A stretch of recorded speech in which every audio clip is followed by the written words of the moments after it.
Let's just jump right in. Have you ever felt like the whole financial game is kind of rigged? Like no matter how hard you work, you're just spinning your wheels? Well, the idea we're exploring today is that you might be onto something.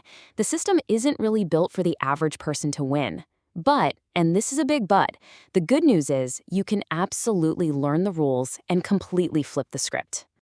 That's a pretty heavy statement, right? But think about it. Banks make money when you're in debt. Big companies make money when you're constantly buying things. And the government, well, it often profits most when you're an employee paying the highest tax rates. You're basically a power source for a machine that isn't always working for you. That is the million-dollar question, isn't it? And the answer isn't about getting angry or trying to fight the system. Nope. It's about understanding how it really works and then using that knowledge to your advantage. And it all starts with playing a little defense. Right, so before you can even dream about building wealth, you gotta stop the financial bleeding. You have to stop handing your money over to the very systems that are designed to keep you on that hamster wheel.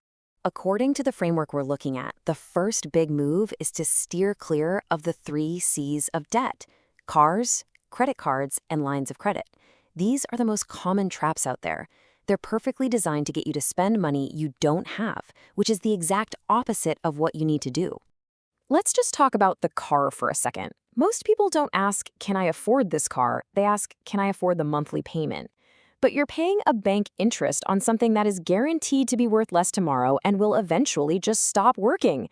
It's a financial hole, and with every payment, you're just digging it deeper. Okay, now this is where it gets really interesting. Think about a 25% interest rate. On a credit card, that's a soul-crushing weight you're paying to somebody else. But what if you were the one earning 25% on an investment? It's a powerful engine for building your wealth. It all comes down to which side of that percentage you're standing on. And let's put some real numbers on this, because this is wild.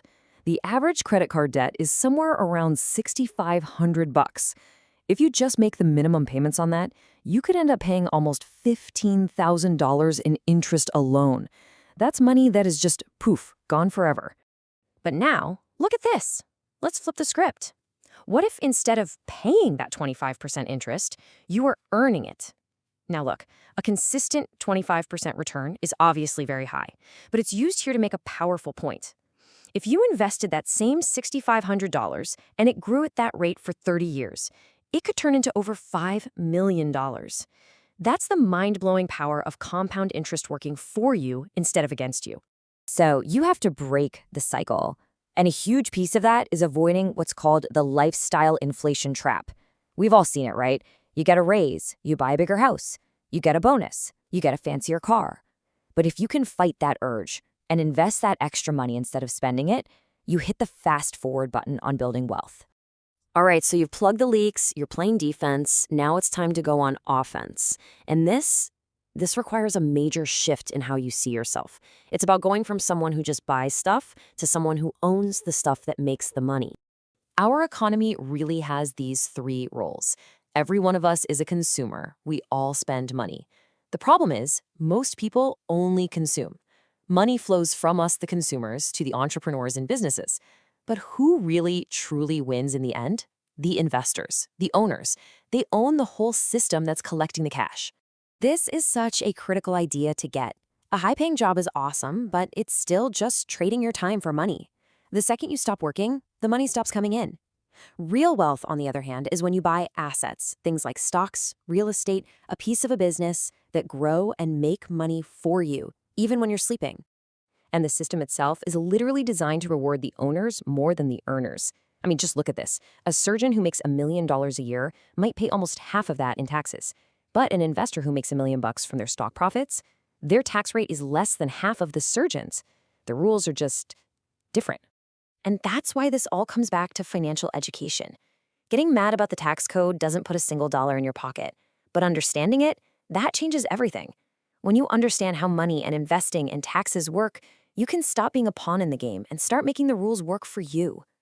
So once you know the rules, how do you stay in the game long enough to actually win? That brings us to the last piece of the puzzle. Building wealth isn't just about spreadsheets and tactics. It's about your mindset.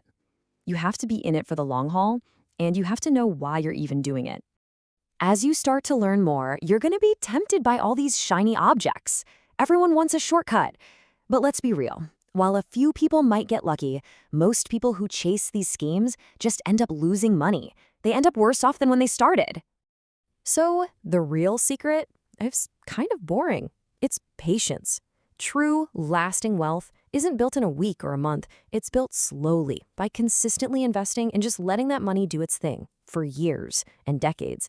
It really is a marathon, not a sprint. And finally, we've got to remember what all this is for. Money is incredibly important, but it's only one slice of the pie. A truly rich life is also about your physical health, your mental health, and having a purpose that makes you want to get out of bed. Your financial health should be a foundation for all those other things, not the whole building. And that's really what it all comes down to, right? Once you learn the rules, once you start winning the game, money just becomes a tool, a powerful one. It gives you freedom, it gives you options. So the real question isn't just about how to get it. It's about what amazing things you're going to build with it.